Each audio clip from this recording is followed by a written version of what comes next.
Sí. Vamos a seguir con la sesión de la unidad 1, que es sobre introducción a la hematología. Entonces, para hacer un recorderis, lo que vimos hace 8 días, vimos lo que fue introducción a la patología clínica del laboratorio clínico, la diferencia estructurales básicas de un laboratorio clínico, el equipamiento básico de un laboratorio clínico, la diferencia entre un equipo inventariable y fungible. Vimos también, pues, como están viendo en esta imagen, la coloración de las mucosas dependiendo de las alteraciones que vean, las alteraciones analíticas, preanalíticas y posanalíticas de un laboratorio clínico, el concepto de sangre, la parte líquida, la parte sólida de la sangre. Vimos cómo se ha diagnosticado una anemia, la clasificación de la anemia, los criterios de regeneración, anemia regenerativa. Y ya está, creo que sí, fue hasta ahí fue. Poquito, vamos a decir todavía. Para clasificar el tipo de anemia, pues como ustedes saben, son los índices eritrocitarios, pero hay otros índices que, dependiendo de, digamos, de esas alteraciones, también podemos clasificar el tipo de anemia según su historia. Entonces, según su historia, pues, clínica y el examen clínico, el examen semiológico, según el recuento de reticulocitos, acuérdense que este factor es muy importante para indicar la regeneración de un animal, hablando de la línea roja, y según sus índices eritrocitarios, que es BCM y CHCM, que son los que nos importan a nosotros. ¿Recordaréis de qué era cada uno o están bien? No, ese sí está bien. Entonces, ahorita no se vayan a confundir con índices eritrocitarios con evaluación eritrocitaria. ¿Listo? La evaluación eritrocitaria es el componente, digamos, completo de un hematocrito, las partes de un hematocrito.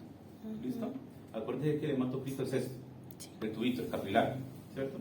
Y ellos se dividen dependiendo de sus componentes. Hay una parte sólida, una parte líquida, una parte intermedia y pues el completo que conforma todo eso, el grupo que conforma todo eso, que se le denomina hematocrito. Este es el hematocrito, que lo vamos a encontrar en lo que es pues los glóbulos rojos, la línea lipoplaquetaria, que es esta de las plaquetas con los glóbulos blancos, el plasma, ya sea si estamos hablando de un tubo tapa lila o un tubo tapa roja, que tubo tapa lila sería un plasma y tubo tapa roja sería suero, ¿no? ¿Y qué dice esto? Gravedad. Pues como uno lo tiene que poner en fuerza centrífuga, entonces todo lo que tenga peso molecular alto se va a decantar, por así decirlo, por la fuerza centrífuga. Entonces, este hematocrito consta de 3 capas, que es la que vamos a ver.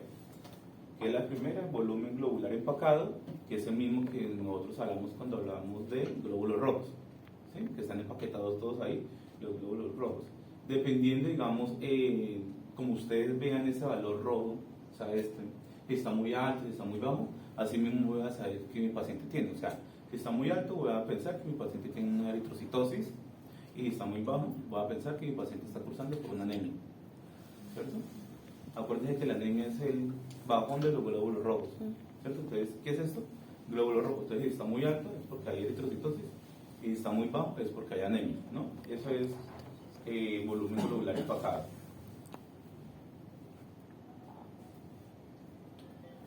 La caja flojística, que es la línea lipoplaquetaria, ¿cierto?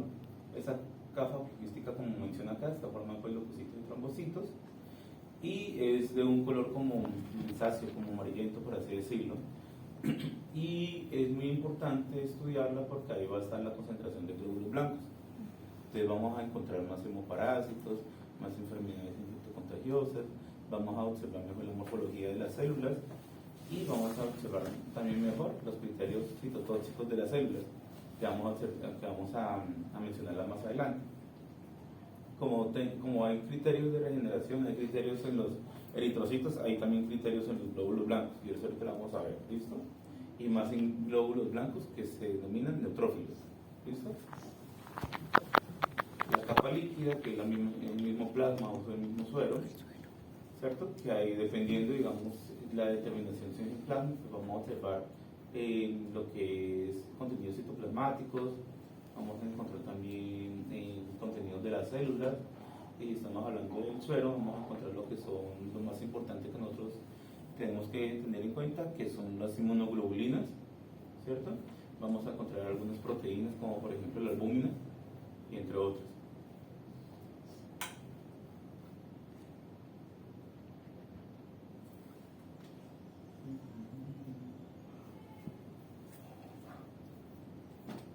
Listo, esas son las relaciones, ¿no? Hematocrito, volumen globular entre capa flogista, ¿cierto? Y el hematocrito. Bueno, esto ya lo habíamos visto en la clase pasada, que es la interpretación de los índices eritrocitarios. Recuerden que cada índice eritrocitario tiene una fórmula para hallarlo, que comienza con hematocrito, glóbulos rojos, hemoglobina. O sea, tenemos que tener esos tres resultados antes, pues, para poder hallar estos, ¿no? Este es el primero, que es volumen corpuscular medio, que este es su fórmula, que es hematocrito por 10 dividido millones de eritrocitos, ¿sí?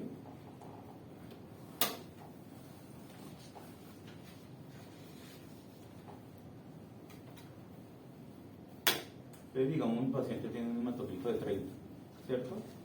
Y tiene, ¿qué? 10.000 de eritrocitos. Entonces, ¿cuánto sería el volumen corpuscular medio? Calculadora.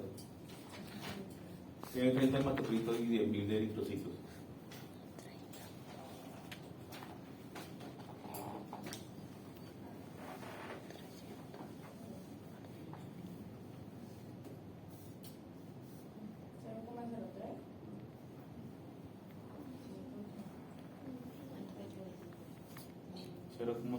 Sí. Ahorita hagamos este. Digamos que mi paciente tiene 30 de hematocrito y tiene 5.500.000 de eritrocitos, ¿sí? 5.500.000.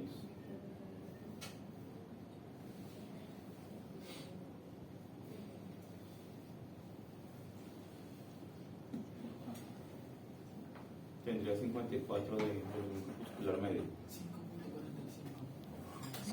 5.45. ¿Sí? ¿No puede ver? Sí. 5.45. 5.500.000 tiene de eritrocitos y es el mismo valor del hematocrito 30. Entonces, como está elevada a la 3, pues vamos a la 3, entonces sería 5.5. ¿Sí?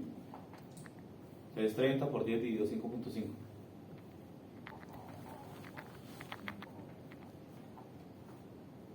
Da 54 de volumen corpuscular medio. ¿Estaría alto o bajo? En valores de referencia. De laboratorio, porque está elevada a la 3. El otro, hemoglobina corpuscular media.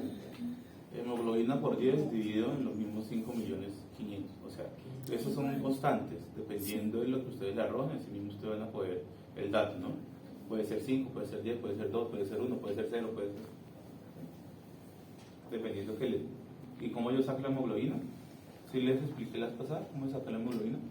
Hematocrito por... Dividido 3. Hematocrito dividido 3, saco la hemoglobina. ¿Cierto, Mercedes? No me acuerdo.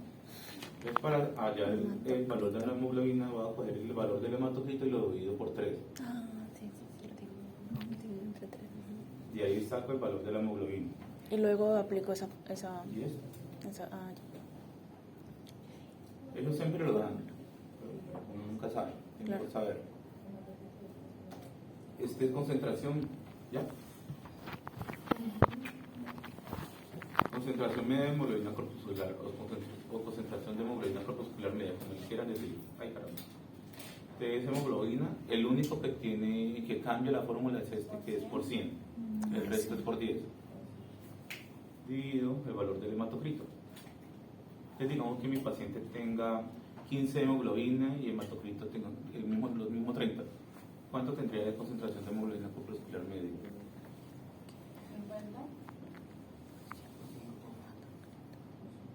50, sí. ¿Cómo es que? No sé, no entiendo. Sí, 50. ¿Cómo así que no entiende? Otra vez leo. Es una fórmula. ¿Cuántos los cositos? Sí. Si la hemoglobina tiene 15, entonces acá se pone 15. 15 por 100 dividido 30. Y da 50.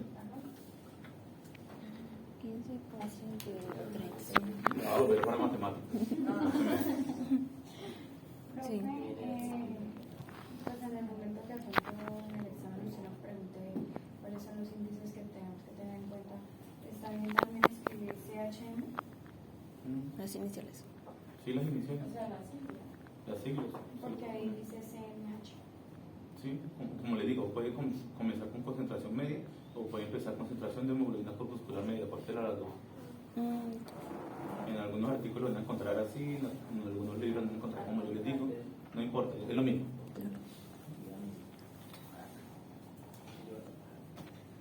Ustedes se acuerdan que yo les había mencionado que cuando hicimos lo de en darle nombre a la anemia, el tipo de anemia, que tenía un cuadrito, ese es el cuadrito que yo les mencionaba.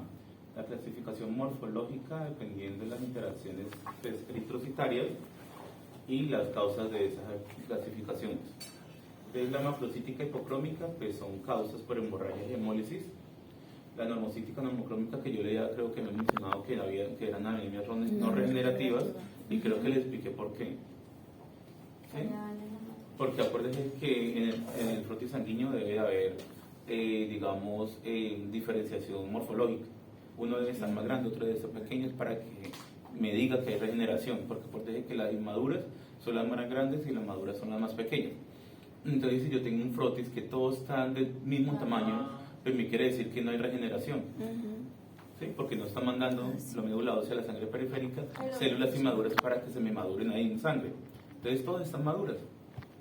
Pero yo necesito también tener inmaduras ahí para que me haga la génesis. Pero y en caso de que me encuentre o sea, puras inmaduras, eso también indica que no hay regeneración. No es que no haya regeneración, sino que la médula ósea está mandando solo las células inmaduras por aplasia medular. O sea, se dañó la médula ósea y está mandando todo lo que pueda por ahorita. O por ejemplo, digamos, si es una infección tan grave, tan crónica, que gaste todo lo que tiene en sangre periférica, entonces la médula ósea comienza a enviar células inmaduras. Porque necesita suplir las necesidades que están necesitando en nuestro organismo. Es microcítica normocrómica, ferropenias, por hemorragia crónica, parasitismo, GI, que es gastrointestinal crónico, parasitismo gastrointestinal crónico. Macrocítica normocrómica, deficiencia de vitamina B12, deficiencia de folato, microcítica hipocrómica, deficiencia de hierro, hemorragia del tracto gastrointestinal y tracto urinario.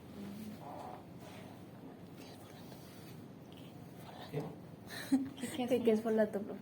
Folato es un metabolito, es como, digamos, un familiar del hierro. Entonces, pues acuérdense que habíamos mencionado que la policitemia pues ya no se menciona así, porque la policitemia me quiere decir que hay alteraciones hay alteraciones de diferentes células en la línea roja. Y acuérdense que ya hemos hablado que la hemoglobina no es una célula, es una proteína, pero se le denomina eritrocitosis cuando hayan los tres encima. Ustedes se acuerdan que yo también le había mencionado que la anemia se clasifican y la eritrocitosis también se tendría que clasificar dependiendo del valor.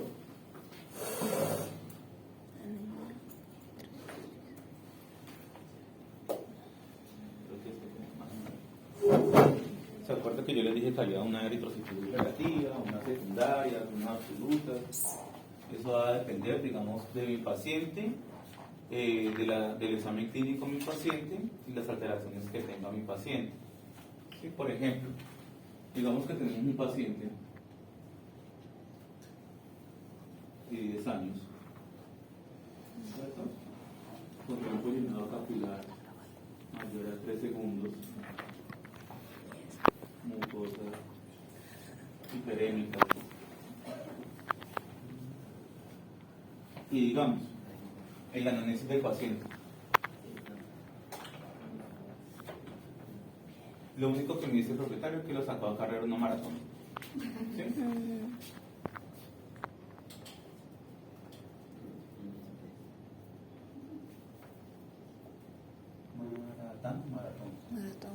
Maratón, ¿cierto? Y digamos que la raza del paciente es un paciente brachiocefálico. ¿Sí saben que es un paciente brachiocefálico? Sí. Como los PUC. Digamos que es un bulldog. Digamos que es un francés. Un boston terrier, un bulldog, un labrador, o pitbull, todos son esos pacientes traqueocefálicos, ¿cierto? Que tienen paladar elongado, estenosis de las narinas, ¿cierto? Entonces, imaginemos que solo tenemos eso, solo le alcanzamos a tomar eso porque estamos allá en la maratón y nosotros somos médicos veterinarios y pues hicimos lo primero auxilio al paciente. Y solo podemos encontrar eso porque allá quedó, si estamos poniendo que vamos a llevar un termómetro, que vamos a llevar para medir la presión arterial, que vamos a llevar todo eso, ¿sí? Entonces, algo macroscópico que nosotros podemos observar es eso, ¿sí? Con esos datos, muchachos, y con el análisis del paciente, ¿qué podemos sospechar que pasó con el paciente? Con esos datos y que estaba corriendo una maratón y tiene eso. ¿Qué pasó? Está deshidratado, ¿cierto? La primera sospecha es deshidratación.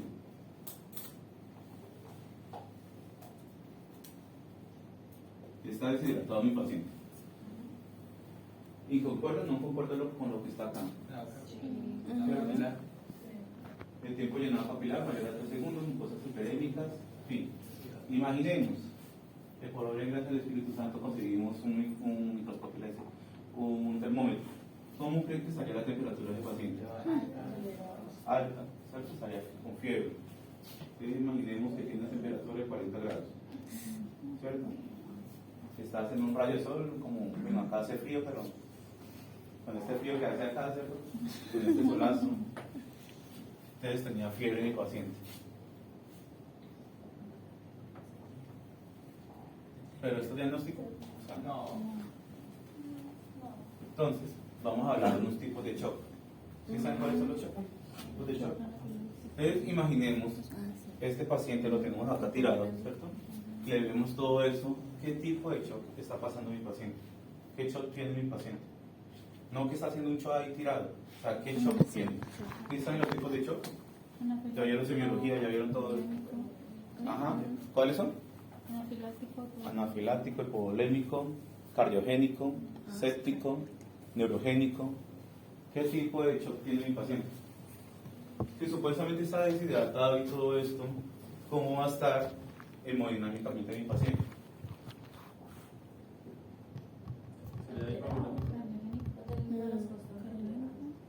Estaría en un shock hipovolémico.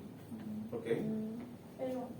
Pero ¿y por eso se supone que bajo. ¿Y por eso qué está pasando? Se bajó la volemia, se bajó el flujo sanguíneo.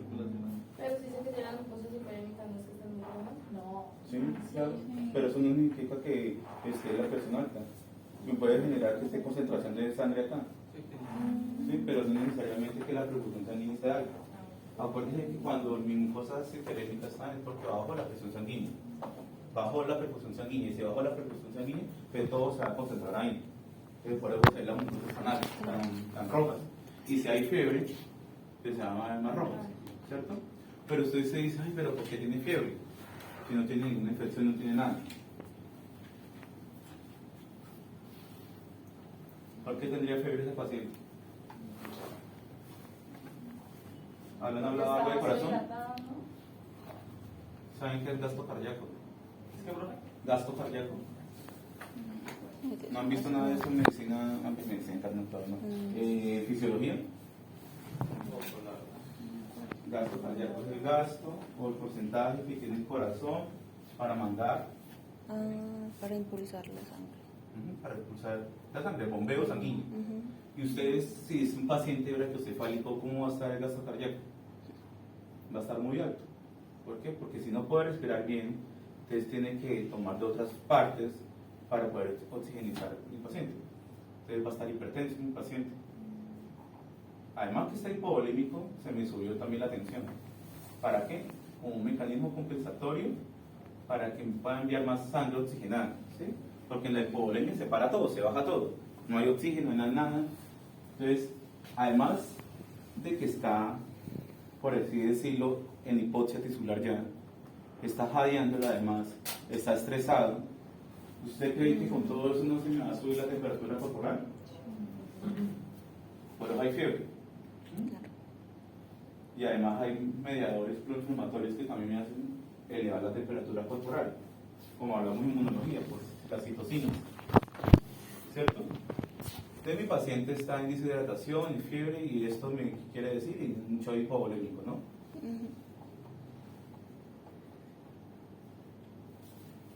Acuérdate que el hecho hipovolímico también puede ser por hemorragias, no solo por deshidratación. Entonces se me bajó la volemia, todo está ahí hemoconcentrado. ¿Ustedes saben el concepto de hemoconcentración de la sangre? Que se me concentra en un solo espacio la sangre. O sea, por ejemplo, está el capilar o la vena y supuestamente tiene que ir así, continuamente la sangre. Pero en un paciente esta va a comenzar así. Va a ir así. Lento, lento, lento, lento, porque no hay líquido sanguíneo, no hay nada que me lo transporte más rápido, como el volumen. Entonces eso es hemoconcentración. ¿Y cómo se ve hemoconcentración microscópicamente? Con agrupaciones de eritrocitos así. Eso es hemoconcentración. ¿Por qué? Porque no hay nada que me lo separe. No hay líquido intracelular que me lo separe. ¿Por qué? Porque se me bajó la volemia. Está generando tanto gasto cardíaco, está respirando tanto que todo ese líquido está saliendo. ¿Sí? Obviamente no va a haber edema, sino que se va a vaporizar, por así decirlo, porque por la piel, para poder termorregular la sensación térmica del cuerpo de él. Entonces va a haber hemoconcentración. Entonces volvamos a mirar allá. Hay unos tipos de eritrocitosis que dependiendo de la etiología o dependiendo, digamos, de las alteraciones que me genere mi paciente, así va a estar los eritrocitos. Por ejemplo, le tomamos la muestra al paciente, ¿cierto? De los índices hematológicos. ¿Se acuerdan cuáles eran?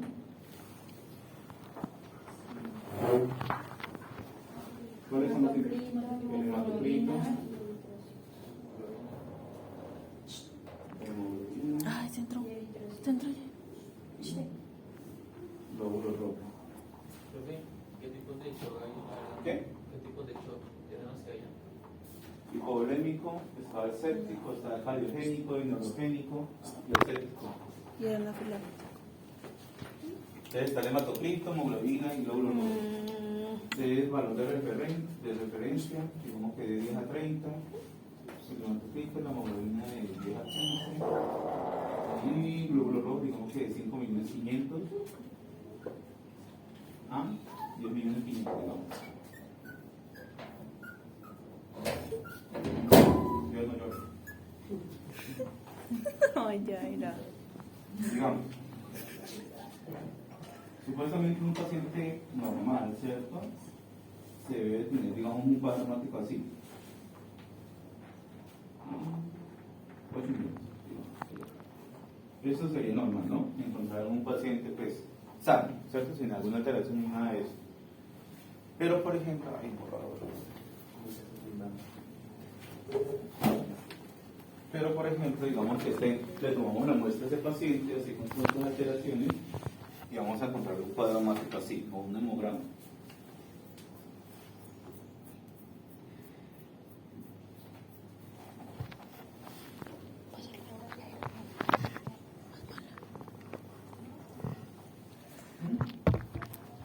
¿Qué hay ahí?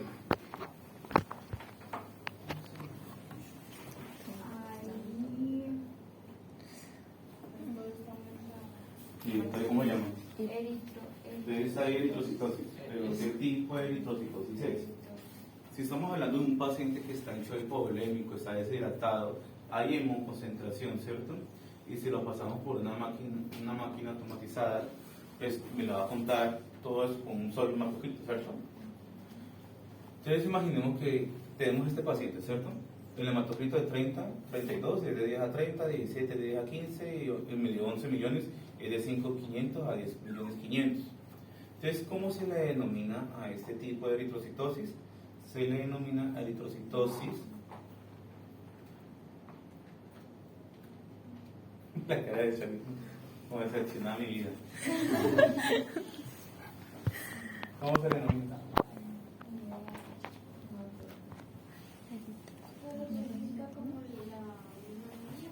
No. No, esa sangre no. ¿Cómo se llama? Relativa. ¿Qué dice ahí? Policitemia relativa, deshidratación. Se le denomina eritrocitosis relativa. ¿Por qué se le denomina eritrocitosis relativa? Por por la deshidratación. Son aquellos pacientes que están en procesos de deshidratación, pero su cuadro hemático no se ha alterado tan crónicamente, ¿cierto? ¿Por qué? Porque está pues un poquito elevadito, y eso son relativas. Tú le metes suerito y él se vuelve a bajar otra vez, Claro. y queda, entre comillas, normal, ¿sí? Profe, Pero lo ¿estaría raro. bien decir policitemia y eritrocitosis? ¿Qué? Policitemia y eritrocitosis estaba normal. O sea, bien decir, O sea, porque las es que dos ustedes también dicen decirlo, pero mejor decirle eritrocitosis. Ah, sí. Ujú. Entonces, como vimos en la primera diapositiva, que había una eritrocitosis secundaria, entonces imaginemos que mi paciente está así, está deshidratado, está con fiebre, está con todas esas alteraciones, pero además la afectó el riñón, ¿cierto? ¿Por qué? Por hipoxia. Acuérdense que el riñón se daña por hipoxia tisular. Por falta de oxígeno, el riñón te comenzó a dañarse la unidad funcional del riñón, que son las nefrones. Comenzó a morirse las nefrones, y comenzó ¿a qué? ¿Qué hay en el riñón? ¿Qué hormona hay en el riñón? Ahí dice. La eritropoyetina. Entonces comenzó a mandar el riñón de eritropoyetina pues, para que se me regulara todo eso, pero como la eritropoyetina no sabía, voy a parar ya porque ya la sangre está normal. Como hay un daño en el riñón, entonces eso comienza a mandar eritropoyetina a la médula ósea. ¿Para qué? Para que ella forme, y no va a parar. Comienza a ir, sigue mandando, y obviamente cuando usted vaya a tomar el cuadro hemático todo va a estar elevado en la línea roja. ¿Por qué? Porque hay un aumento de la eritropoyetina secundaria aquí a una enfermedad básica. ¿Sí me dice entender? Gracias. Perdida entonces, no le dé pena. Entonces imaginemos que mi paciente está así, ¿cierto? Tiene el mismo panorama. Pero acuérdese que por un shock hipovolémico, por golpe de calor, me puede generar enfermedad renal crónica. ¿Sí? Por hipoxia tisular. Si no hay oxígeno en el órgano, no hay oxígeno en el organismo, ¿y cuál es un órgano hematopoyético muy importante? El riñón. Y de filtración, el riñón. Entonces uno de los primeros que se daña es el riñón, por hipoxia tisular. No llega oxígeno en el riñón. Y hay una hormona que se activa por hipoxia tisular, que es la eritropoyetina. Entonces, esa eritropoyetina capta que no hay oxígeno en el riñón, entonces comienza a producirse, ¿sí? A sintetizarse, a diseminarse, por así decirlo, ¿sí? Comienza a irse para médula ósea y le comienza a decir a la médula ósea: necesito que me envíen más eritrocitos, pero aún hay eritrocitos maduros, todavía están acá, hay eritrocitos normal, pero como hay hipoxia, y cuando es sola hipoxia se activa la eritropoyetina, entonces la eritropoyetina comienza a decirle a la médula ósea: envíeme eritrocitos periféricamente, pues porque tengo hipoxia, me estoy muriendo, necesito oxígeno, ¿sí? Entonces necesito que envíe más eritrocitos, más glóbulos rojos, más, y todo se me va a aumentar. ¿Por qué? Porque me generó una enfermedad secundaria de la primera que tuvo por enfermedad renal. ¿Por qué? Por aumento de la producción de la eritropoyetina, por hipoxia renal. Entonces la hipoxia renal me va a generar que me aumente la eritropoyetina, y si más eritropoyetina, pues esto se me va a aumentar más, ¿sí? Pero por eso se le denomina secundaria. ¿Por qué? Porque esta eritrocitosis no fue generada por esto, fue generada por un daño secundario que fue por el daño renal. ¿Claro? ¿O tampoco? O lo otro que hacemos la retroalimentación. O sea, que la hemofosfatación también pues causa eso, ¿no? ¿Qué?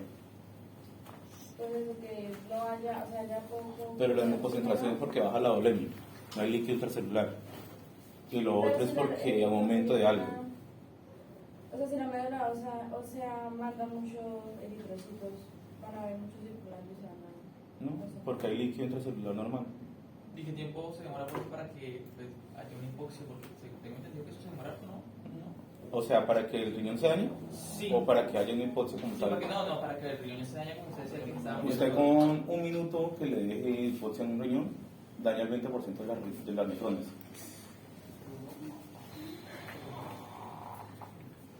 Profe, ¿quién regula la producción de eritropoyetina en el mismo riñón al momento de...? Sí, pero como hay hipoxia en todos lados, entonces él comienza a mandarse como solo. Y como el riñón está dañado, pues no hay nadie que me la controle. Entonces, secundario por aumento de producción de eritropoyetina por enfermedades secundarias, como por ejemplo la enfermedad renal por este bichito, ¿sí? Hipoxia crónica, ¿cierto? EPOC, o sea, causas de hipoxia crónica. Acá estamos hablando de EPOC, que es enfermedad pulmonar obstructiva crónica, ¿cierto?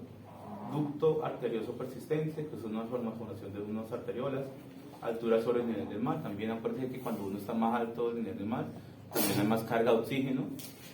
Entonces, si a mayor carga de oxígeno, demanda de oxígeno, pues se va a bajar el oxígeno. Y si nosotros somos de aquí y nos vamos para allá a otras alturas, pues nos morimos. También puede generarse por tumores renales, como los carcinomas, adenocarcinomas, fibrosarcomas y un tipo de linfoma, que son cáncer del tejido linfoide.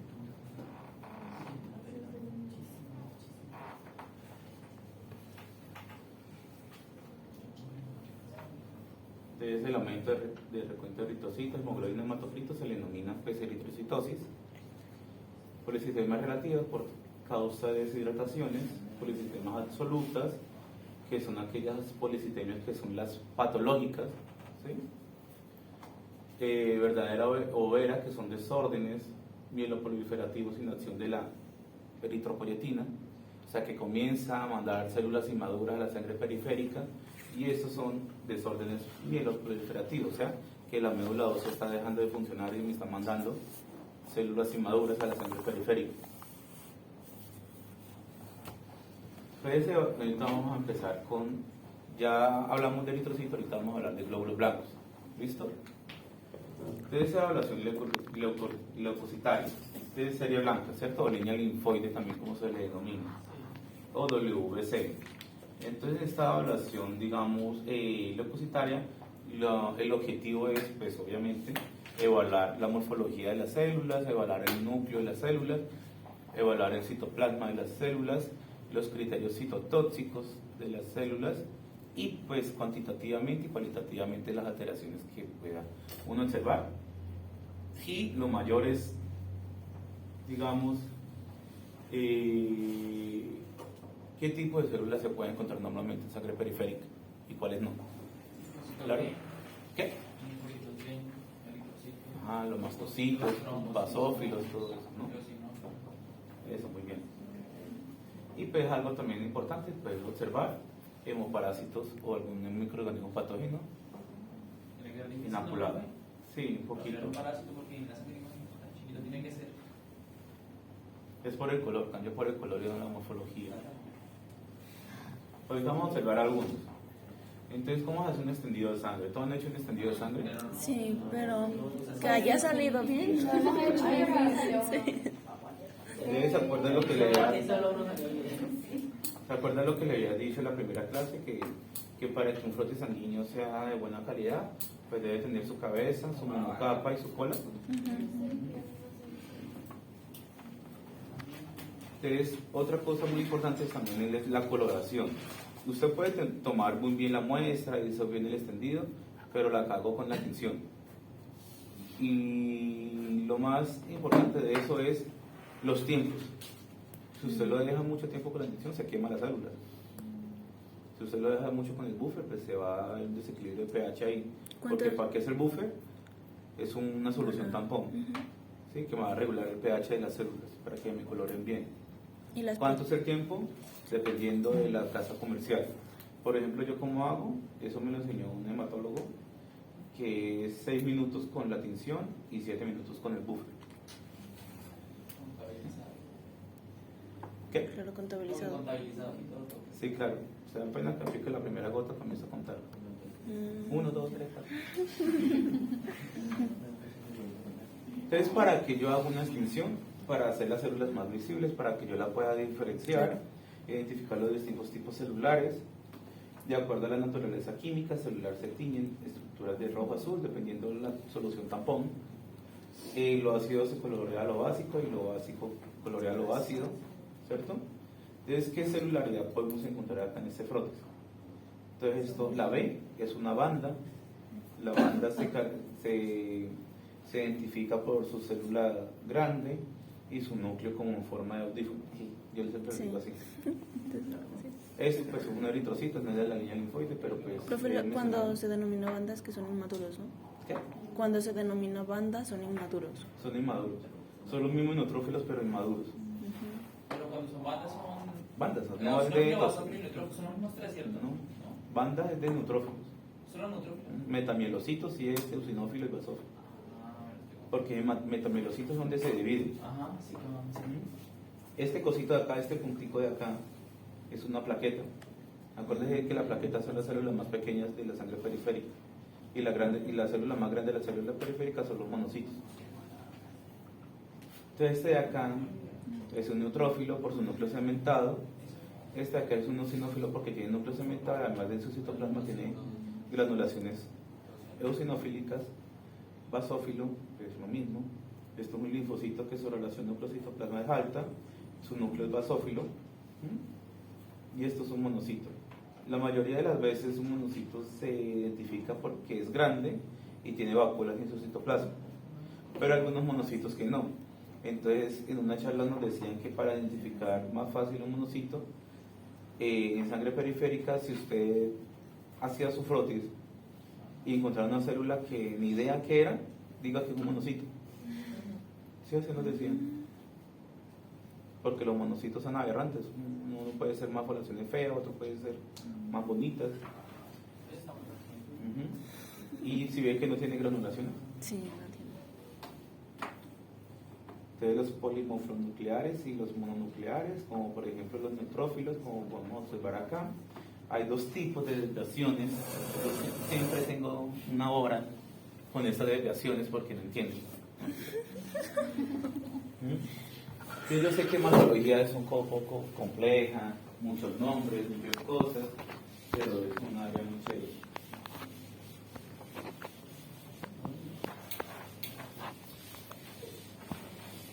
Y yo sé que muchos no han reconocido algunos términos que son nuevos. Diga todo, de la anemia. No lo quería decir, ya que lo digo, pero lo voy a decir.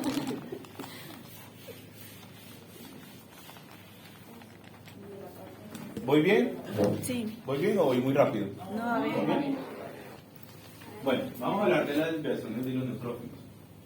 Entonces imaginemos que tenemos un paciente y su valor de neutrófilos y otra celulita que deben tener muy en cuenta, que son las bandas, ¿cierto? Tranquilos que yo les voy a enviar una lectura, obviamente no va a ser evaluativa, sino para que ustedes la lean, de los neutrófilos, varios de referencia, ¿no? Ese es el resultado de mi paciente. Aquí no vamos a tomar nada de anemia, nada de eritrocitosis, sino solo neutrófilos. Digamos que el valor de referencia de los neutrófilos es de 50 a 100. Y de bandas, 0. Las bandas no se deben ver en sangre periférica. Por lo que el valor de referencia es 0. ¿Listo? Imaginemos. Si mi paciente tiene esto y tiene esto. ¿Qué tiene mi paciente? No, está bien. Nada, ¿cierto? Está dentro de los rangos de referencia, ¿cierto? Pero ahorita sí. Voy a comenzar con lo más sencillo para que hagamos las defecciones y no me vayan a enredar. Ahorita.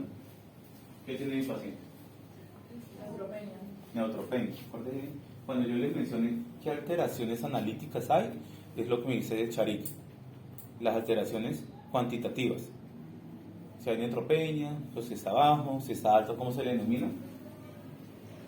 Como en este caso, digo, el mismo que está así. 200. Entonces, ¿cómo se le denomina cuando hay aumento de los neutrófilos? Muerte. Muerte. Neutrofilia. ¿Cierto? Hay neutrofilia.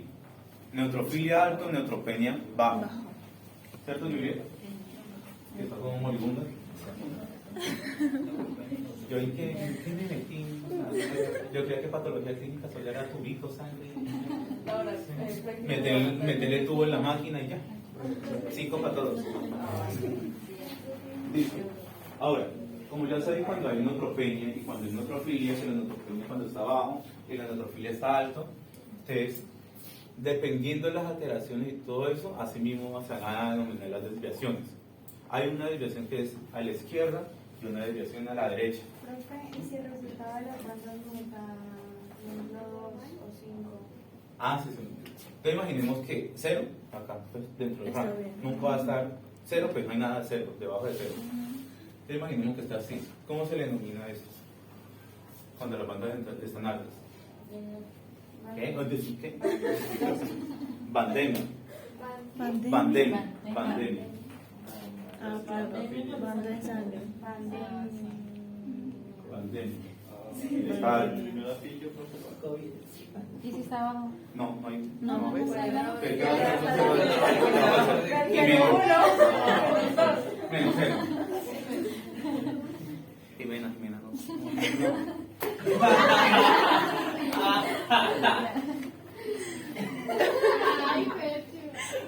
No, pero digamos que tiene los mismos 200 y tiene 3 de bandas. Hay una neutrofilia con pandemia, o también se le puede decir neutrofilia acompañada de pandemia. Pero esto en conjunto tiene un nombre. ¿Qué? Y esto, pónganme atención, cuando los neutrófilos están altos con bandas altas, se le denomina neutrofilia con desviación a la izquierda. ¿Sí? Neutrofilia con desviación a la izquierda. Neutrofilia con desviación a la izquierda. Neutrófilos, se lo voy a poner así para que entiendan. Altos y bandas altas. No hay nada que perderse. Si usted asusta con un nombre, neutrófilos con desviación a la izquierda o neutrofilia con desviación a la izquierda, neutrófilos altos con bandas altas. ¿Sí? Esto. Neutrofilia. Pero neutrofilia con desviación a la izquierda y neutrofilia con banda datos son iguales. Es que esto alto y esto alto se denomina eso. Neutrofilia con banda. Si esto está entre los rangos de referencia, solo es neutrofilia y ya. Entonces, ¿cómo se evita neutrofilia con banda? ¿En qué momento, pero en qué momento se denomina así? O sea, ¿en qué momento puedo utilizar neutrofilia con banda alta y en qué momento digo... No, o sea, el No sé por nombre. qué ustedes enredan El una cosa. nombre. Les estoy diciendo. Neutrofilia con desviación a la izquierda es cuando hay neutrofilia con pandemia en la sangre. ¿Sí? Neutrofilia con pandemia se le denomina neutrofilia con desviación a la izquierda. Ah, lo mismo. Sí. Cuando los neutrófilos están bajos No, y los demás no está ni cerca, Sarita. Pero un momentico quedamos apenas en la izquierda. Y el de la mitad. No, en mitad. Como usted que se para en la mitad, no. Neutrofilia neutrofilia con pandemia o acompañada de pandemia, para que me entiendan, se denomina neutrofilia con desviación a la izquierda. Tienen que estar las dos altas. ¿Sí? Pero no se le puede decir con banda, tiene que ser con desviación a la izquierda. Neutrofilia con pandemia es neutrofilia con desviación a la izquierda. ¿Y cuál es el otro nombre que usted está dando? Profe, pero entonces sí, la pregunta de Yaira, ¿se le puede decir neutrofilia con pandemia? ¿Sí? Por ejemplo, en una Pero respuesta. que dichos es neutrofilia con desviación a la izquierda. Ah, ya. ¿Sí? Lo correcto es así. Si no, pues para que ustedes explicarle, usted, por ejemplo, digamos que Jimena es la veterinaria y ella es la propietaria. Ay, su perro tiene neutrofilia con desviación a la izquierda. ¿Ella no? ¿Qué es?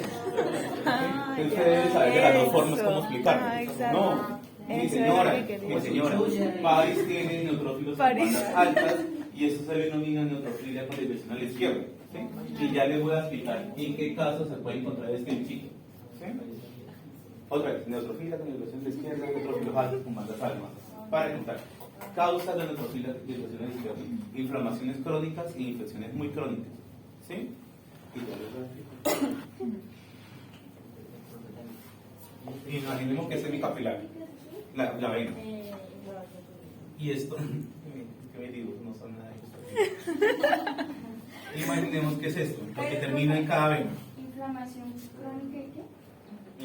Infección crónica. ¿Y qué otro caso? Y acá hay algo que recubre la vena, el capilar, la arteria, que se denomina, empieza con E,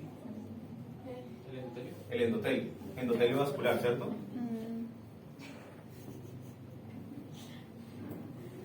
Y acuérdese que aquí en la vena hay sangre, ¿cierto? Obviamente, eso más de claro.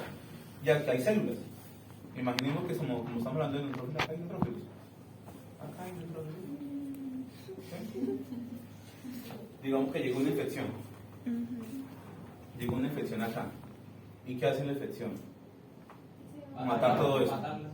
Matar los neutrófilos, matar. Pero en el endotelio vascular hay más neutrófilos que están ahí resguardados. Entonces, si estos se me dañan y no hay más, entonces esos salen acá. Eso se le denomina migración neutrofílica. ¿Sí? ¿Sí me entendí? Imaginemos que acá hay neutrófilos, ¿cierto? Sí. Normalmente hay neutrófilos en un paciente sano. Pero imaginemos, por haber gracias al Espíritu Santo, llegó un virus acá, una bacteria, algo así, y comenzó a destruirme esto. Los neutrófilos de sangre periférica. ¿Sí? Pero en el endotelio vascular hay otros neutrófilos. ¿Sí? Para suplir las muertes de estos neutrófilos de acá. Como ya se me destruyeron todos los de acá, entonces esos neutrófilos de aquí en el endotelio vascular van a salir a sangre. ¿Sí? Y eso se le denomina migración neutrofílica. ¿Sí? Entonces llegaron estos bichitos acá, pero la infección es tan crónica y no hay tratamiento que además de que se me destruyó lo de normalmente que estaba acá, me destruyó los que salieron de acá. Entonces se quedó sin neutrófilos acá. En el vaso. Entonces, ¿qué tienen que hacer la médula ósea? Enviarme bandas. Claro. Porque acuérdense que los neutrófilos se demoran de 5 a 6 días en madurarse y salir en sangre periférica. Y si hay una infección tan crónica, pues la médula ósea me tiene que enviar lo que pueda hacer. Entonces, ¿qué es lo antes de neutrófilos? Las bandas. Entonces me manda bandas. Y digamos que acá quedaron un poquitico de neutrófilos acá. Porque aquí también hay neutrófilos. Entonces acá hay neutrófilos y hay bandas. ¿Para qué? Para contrarrestar lo que está pasando acá por la bacteria. Entonces, si todo esto está así, ¿cómo se ve en el cuadro mático? Pues así, alterado, alto. Porque tanto bandas y neutrófilos están altos. ¿Por qué? Por una infección tan crónica. Como me está destruyendo todo lo de acá, el neutrófilo de acá, y acá hay empaquetamiento de neutrófilos y me salieron acá y también me lo destruyeron, entonces la médula ósea comienza a enviarme bandas. ¿Para qué? Para autorregular esa demanda de ahí. Pero miren, o sea, los neutrófilos están súper altos, están súper excitados. ¿Cierto? ¿Tarde? Profe, si, digamos, si eso sigue persistiendo, el paciente, ¿cómo se vería? O sea, con las mucosas pálidas. Sí, las mucosas pálidas, por hipoxia tisular. Porque pasa el tiempo, va dañando, va haciendo daño. Para contar. ¿Sí? Ahorita, porque la señora Chari no se puede esperar, entonces vamos a hablar de la derecha. Profe, Sí. ¿en qué exámenes Y se puede? también Chari está, ya en Gaira, también hay neutrofilia que menciona que es regenerativa y no regenerativa. ¿Sí? Regenerativa quiere decir que cuando hay más neutrófilos que bandas en sangre, y no regenerativa que hay más bandas que neutrófilos. Sí, vamos por paso. ¿Por qué no hacemos un break? Esperen, hablamos de Breaks. esta regenerativa y break. Un break. Para que ustedes vayan a azotar o... Profe, bueno, lo que sea. profe, ¿y en qué exámenes? ¿Qué? O sea, ¿qué exámenes puedo hacer ahí? ¿Cuadromático? No, es ¿Solo cuadromático. cuadromático? Yo. O evaluación de médula ósea. Una citología de médula ósea para ver qué está pasando allá arriba. Creo que flote sanguíneo. Pero ¿por qué se están muriendo estos bichos? Creo que flote sanguíneo. Sí, pero ¿por qué se están muriendo estos bichos? El virus. Por las endotoxinas generadas por las bacterias. Acuerda que las endotoxinas de las bacterias son citolíticas. Me dañan las células. ¿Cierto? Patología y anatomía patológica, ¿se acuerdan? ¿Sí? ¿No han visto esto en anatomía patológica ni patología? No. Migración neutrofílica, Sí, sí. alteraciones morfológicas de los neutrófilos, alteraciones de los núcleos, hipnosis, Sí. cariosis, darle Ustedes neutrofilia con la versión izquierda regenerativa, regenerativa, de rey, imagínense, rey. ¿Cómo así que hizo neutrofilia con la versión izquierda regenerativa? Mire, carita feliz. Regenerativa. ¿Me quiere decir neutrófilos bandas acá. Y cuando usted le toma una muestra de sangre, está así, hay más neutrófilos que bandas. ¿Sí? Hay más neutrófilos en el valor, hay más neutrófilos que bandas. Eso es neutrofilia con inversión en la izquierda regenerativa, porque los neutrófilos están sufriendo las necesidades. Hay poquitas bandas, pero por eso hay regeneración. ¿Por qué? Porque pasó de banda, pasó a neutrófilos. Hay regeneración, ¿sí me acuerdan? Y la inversión a la izquierda no regenerativa es cuando hay más bandas que neutrófilos. Que están dañando todos los neutrófilos maduros y solo están quedando las bandas. No hay regeneración. Otra vez. ¿Cómo así? Sí, la regenerativa. El polvo le hizo daño. La regenerativa sería esa, la que está en ejemplo. Y mucho. ¿No? Desviación a la izquierda regenerativa, ¿cierto? Cuando hay más neutrófilos que bandas. Sí, sí. Sí. Neutrófilos que bandas. ¿Sí? ¿Por qué? Porque todavía está sufriendo las necesidades, todavía hay neutrófilos maduros vivos. ¿Sí? Esto está comenzando la infección, está pasando de subaguda crónica, todavía hay neutrófilos acá todavía circulantes, salieron de acá, aquí, entonces hay neutrofilia regenerativa. ¿Por qué? Porque en ese momento hay neutrófilos maduros. ¿Por qué? Porque pasaron de acá, pasaron aquí. Pero pasó el tiempo, se comenzaron a dañar más neutrófilos, Entonces, la desviación de la izquierda no regenerativa es cuando hay más bandas aquí que neutrófilos. ¿Por qué? Porque ya ahí no hay regeneración. Se me murió todos los neutrófilos maduros y solo me quedaron las células inmaduras. Y como la médula ósea ya no es capaz, o ya no hay las componentes necesarias para que las bandas se me conviertan en neutrófilos, se quedan así. Entonces se le denomina que ahí no hay regeneración. ¿Por qué? Porque quedaron inmaduras.